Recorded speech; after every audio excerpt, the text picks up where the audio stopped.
Olá, meus amigos, queridos, muitas saudades de todos. Hoje estaremos aqui refletindo sobre mais um tema da nossa programação doutrinária, buscando o nosso fortalecimento, buscando a nossa renovação. Rogamos nesse instante o envolvimento amoroso da equipe espiritual da nossa casa, responsável pelas atividades doutrinárias, ao querido irmão do caminho do Senhor, que eles possam continuar a nos fortalecer, a nos direcionar sempre para o bem. Que nós possamos seguir de mãos dadas, confiantes, em dias melhores. Bem, hoje a nossa proposta é refletir sobre o tema hoje, que está na obra Pão Nosso, do Espírito Emmanuel, psicografia de Francisco Cândido Xavier. Inicia a reflexão do texto Emmanuel a partir de um trechinho da carta de Paulo aos Hebreus, que diz o seguinte: Antes exortai-vos uns aos outros todos os dias, durante o tempo que se chama hoje, para que nenhum de vós se endureça pelo engano do pecado. E aí, dentro dessa temática, nós desenvolvemos a reflexão trazendo dois pontos importantes: o hoje e depois, quando ele trata sobre exortarmos uns aos outros e como fazer isso. Então, vamos pensar primeiro nesse tema, nesse título dessa mensagem que já é tão propício, né? Hoje, o tempo de agora, o momento presente, onde a gente tem conversado muito sobre isso e refletido muito isso na nossa atual conjuntura, né? Onde pensar no amanhã é algo que gera muita angústia, né, em corações de muitos, e reviver o passado, né, remoer esse passado também gera muito sofrimento. Então a gente tem hoje para nós o momento atual, o momento para que a gente possa realizar, né? E quantos convites estão sendo feitos para nós de diversas formas para que nós centremos a nossa ação nesse momento do hoje, nesse momento atual. E na mensagem do Emmanuel tem um trechinho que ele diz assim: Salientemos que Paulo imprime singular importância ao tempo que se chama hoje, destacando a necessidade de valorização dos recursos em movimentos pelas nossas possibilidades no dia que passa, né? E aí nós temos hoje um momento que nos exige uma reflexão, né? Nos chama a essa reflexão, nos convida a essa reflexão de que o que é que nós podemos fazer com o hoje, já que o amanhã ainda é tão incerto, né? Diante das organizações humanas. O que é que nós podemos fazer? O que é que nós podemos movimentar? Como nós podemos cuidar desse hoje, desse momento atual? Quando a gente se reporta ao futuro, gera ansiedades. E a gente tem visto que isso, antes mesmo da pandemia, nós estávamos acometidos por essa ansiedade excessiva, né? Sempre pensando lá na frente, sempre buscando lá na frente, sempre nos inquietando com o que vem no amanhã, no que vai acontecer amanhã, programando, planejando, já vislumbrando o amanhã. E muitas vezes não estando atento ao momento atual, que é o momento da produção, para que esse amanhã seja promissor. Então, muito tempo nós gastávamos nessa organização e estruturação de um amanhã, sem nos atentar que sem a construção do hoje a gente não tem um amanhã ditoso, né? Gerando em nós diversas inquietudes, né? Ou a gente fica muito preso ao passado, com os nossos ressentimentos, as nossas mágoas, né? As nossas questões mal resolvidas que nos emperram, nos prendem e também não nos ajudam a cuidar do momento de hoje que temos, que é um presente, né? Cada dia que nasce a gente tem esse presente, o dia atual, o dia que eu posso realizar, é uma nova página em branco para que eu possa escrever a minha história. Mas muitas vezes a gente se prende a esse passado, né, com os ressentimentos, as mágoas, as lembranças que às vezes nos aprisionam, ou a gente está lá na frente, vislumbrando esse futuro, gerando ansiedade.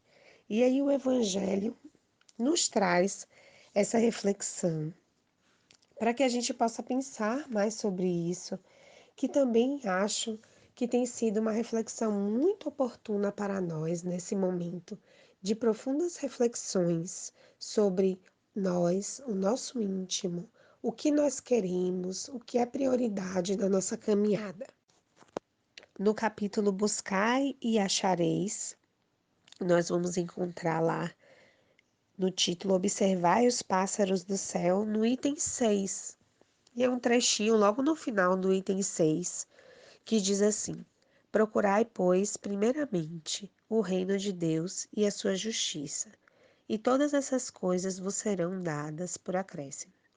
Por isso, não estejais inquietos pelo dia de amanhã, porque o dia de amanhã cuidará de si mesmo, a cada dia basta o seu mal. São Mateus, capítulo 6, versículo 19 a 21 e 25 a 34. Então, esse chamado vem, né, nos alertar para que nós não nos inquietemos com o dia de amanhã, que a gente cuide do agora. Tantas propostas renovadoras para que a gente possa cuidar da gente no agora, né? Estar atento a nós, com a vida muito acelerada que estávamos tendo. Muitas vezes não tínhamos esse espaço de tempo para pensar em nós, pensar na nossa saúde mental, pensar no nosso equilíbrio espiritual, pensar na minha caminhada e refletir sobre ela, pensar nas minhas prioridades, principalmente enquanto espírito imortal, né? Então, a gente se perdia aí no mundo material e nas inquietudes do ontem e do amanhã, sem realizar, sem fazer o plantio necessário do hoje, que faz toda a diferença, né? Então, Emmanuel nos traz esse alerta para que a gente esteja atento a esse momento do hoje, produza, realize, renove, transforme hoje, aproveitando o momento atual. E ele faz também um outro chamado muito importante, né? Um outro convite muito importante, que é que exortemos uns aos outros, né? Queremos nos passar essa mensagem da importância da gente estar incentivando, estimulando, caminhando junto, orientando aqueles que estão conosco todos os dias, né? Então ele faz esse chamado que exortemos uns aos outros todos os dias, no dia de hoje, e que aproveitemos esse dia de hoje para fazer isso, né? Nesse aconselhamento para o caminho do bem. Então, ele nos faz esse chamado também, e no texto dele tem como a gente fazer isso, né? Então, ele ainda faz esse destaque em como fazermos, como exortarmos. É, ele atenta-nos que muitas vezes nós utilizamos a palavra para fazer isso. E aí ele diz assim: exortai, exortai-vos uns aos outros representa um apelo mais importante que o simples chamamento dos duelos verbais. Acreditam muitos que para aconselharem os irmãos necessitam falar sempre, transformando-se em discutidores contumazes. Convites, conselhos, transparecem com mais força do exemplo de cada um. Ele nos traz, né, esse pensar sobre muitas vezes a gente usar da palavra, né? E às vezes essa palavra ela não faz ressonância com a nossa ação, né? Então a gente fala, a gente repete, a gente profere com muita facilidade, né? A gente até consegue tocar o outro muitas vezes com as nossas palavras articuladas, com o nosso conhecimento construído, mas o convite de Paulo, né, na carta que ele traz essa reflexão, é que seja algo além, né, que seja mais profundo, que essa exortação seja pela forma de viver, pelo rastro de luz que nós deixarmos, guiando aqueles que estão conosco na caminhada, né? Então, que seja o exemplo mais forte, algo que nos movimente, que nos impulsione para frente. E aí, nas minhas buscas, né, sobre essa reflexão, eu fui na obra Jesus no Lar, para que pudesse encontrar, né, alguma historinha. Historinhas sempre são boas para exemplificar. E aí, lá no livro, eu achei a historinha do Santo Desiludido, que trata sobre um homem que decide viver uma vida em orações, né? Então ele se distancia da comunidade dele e vai viver uma vida de contemplação e de oração. E isso faz a entender a comunidade que o cercava, que ele tinha se tornado realmente alguém inspirador que poderia indicar caminhos, orientar, estimular aquela comunidade ao crescimento, já que ele fazia uma ligação com a divindade. E muitos começaram a procurá-lo, rogando conselhos, orientações, indicações. E toda vez que chegavam lá perguntando sobre as coisas da vida, pedindo orientações sobre seus negócios, sobre suas ideias, sobre as atividades fraternas, enfim, de tudo, esse homem sempre os acolhia de uma forma a pensar que esse caminho era o caminho errado, né? Que eles deveriam buscar a oração, se afastar das coisas do mundo, viver em contemplação, assim como ele estava fazendo. Todas as vezes que alguém ia lá, saía com uma tristeza profunda, né? Porque não encontrava o incentivo e o estímulo para continuar avançando, crescendo, e impulsionando aquela comunidade ao crescimento. E aí, quando esse santo desiludido desencarna, onde todos achavam que ele estaria próximo, né, nos céus, simbolicamente, ele estava em um lugar bem prejudicado, né, com seus dramas de consciência lhe perturbando. E a reflexão que é o Mestre Jesus conversando com os discípulos, que ele traz é sobre isso, né? Ele foi preguiçoso, ele não trabalhou, ele não exemplificou e ele ainda matou os sonhos daqueles que o buscavam, né? Ele não estimulava, ele não incentivava, ele não exortava, né? E ele perdeu grande oportunidade de ajudar aquela comunidade ao crescimento. E assim somos nós, né, meus amigos? A gente está cercado de muitas pessoas, nós nos educamos mutuamente, né? Então a gente vai impregnando valores nas nossas ações, nas nossas atitudes. É, o outro nos observa, nós observamos o outro e tudo isso se torna um estímulo, né? Quem nunca viu uma ação bacana, no bem, que se sentiu estimulado, incentivado a fazer e que buscou fazer da sua forma, né? Do seu jeito, sendo estimulado, sendo incentivado por aquele exemplo. Também muitas vezes somos estimulados pelas palavras, né? É, e que não tem nada de mais para quem consegue se estimular assim, mas para quem usa apenas a palavra e essa palavra não diz respeito à sua vivência, para esse é um grande prejuízo, né? Porque são palavras soltas ao vento. E aí eu me lembro de um casinho que sempre a gente refletia lá na nossa casa, né, sobre o palestrante, que ele é bem famoso esse caso, do palestrante que ia lá e proferia palestras maravilhosas, com uma oratória perfeita, trazendo ensinamentos de uma profundidade enorme. E sempre chegava um senhorzinho, sentava ali na primeira cadeira, ouvia tudo que aquele homem estava falando, no silêncio e voltava para sua casa. Assim por muito tempo. Quando o palestrante desencarnou, ele se viu em uma condição bem inferior daquele que estava ali. Foi assistido até por ele, né?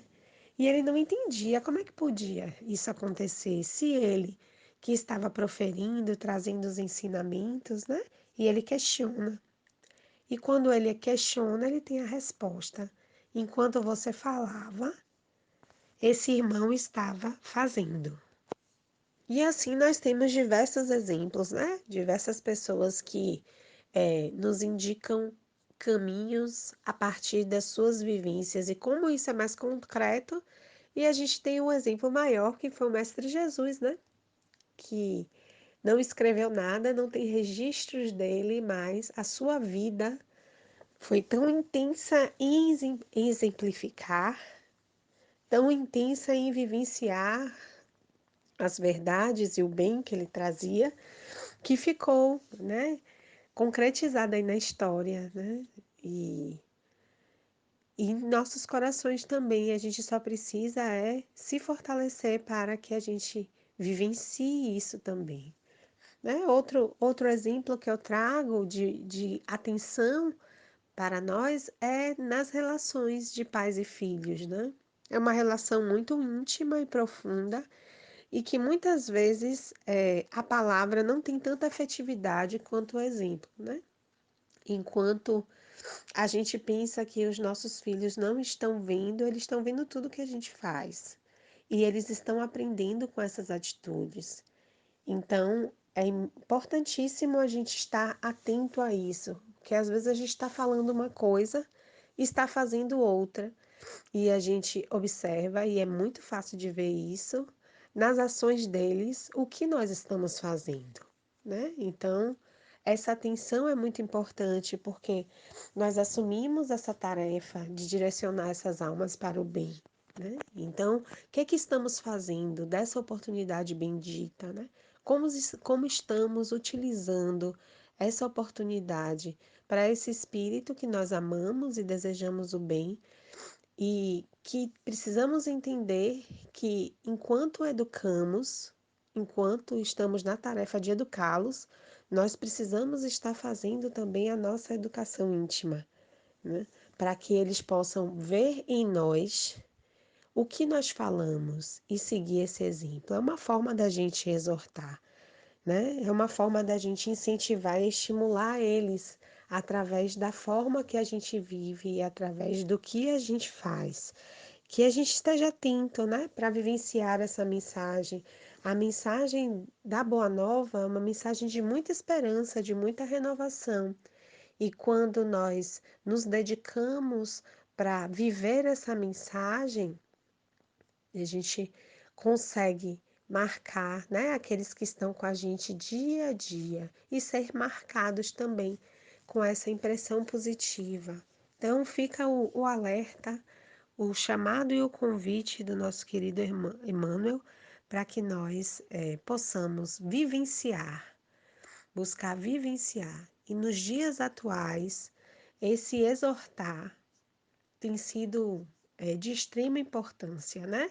Exortarmos uns aos outros, quer dizer, incentivarmos, aconselharmos, inspirarmos, darmos as mãos, porque tem dias que um está mais triste, tem dias que o outro está mais cabisbaixo, tem dias que vivemos, né, situações difíceis no campo material, né, no campo mesmo das emoções e que é importante a gente ouvir uma palavra amiga, uma mensagem renovadora, né? Receber um afago, receber um mimo. Então, todas essas coisas estimulam, né? Fortalecem, fazem com que nós consigamos continuar a caminhada e nos ajuda a crescer e fortalece os nossos elos de amizade, de fraternidade. Então, que estejamos atentos a todos que estão ao nosso lado, caminhando conosco, para que a gente exercite mesmo esse processo de estar atento ao outro, incentivando o outro, aproveitando hoje, não deixa para amanhã não, porque amanhã pode ter passado a grande oportunidade da gente enxugar uma lágrima, orientar, trazer uma mensagem de esperança para aquele que necessita. Então, aproveitemos o hoje, aproveitemos o agora para fazer a diferença na nossa caminhada, tanto na nossa modificação íntima, na nossa renovação, né? Fortalecendo a nossa esperança, como também com aqueles que estão na caminhada conosco. E para encerrar esse momento de reflexão, eu trouxe uma mensagem comentada da Madre Teresa de Calcutá, que é muito interessante para a gente se fortalecer e se inspirar nesse ser também que foi inspirador e que exortou bastante pelo exemplo, né? Que deixou aí na caminhada o exemplo de amor ao próximo, de cuidado, de atenção, de dar a sua vida pelo outro, né? No exercício da caridade. Então, que nós possamos nos inspirar em exemplos assim e seguir a caminhada juntos. Mensagem de vida.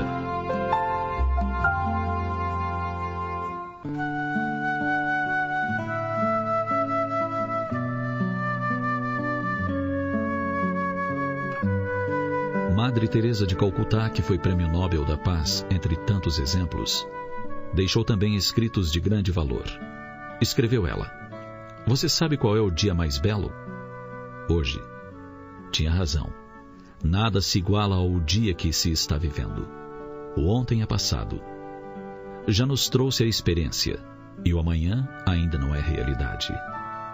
E a coisa mais fácil: equivocar-se. Com certeza. Quantas vezes no mesmo dia cometemos erros?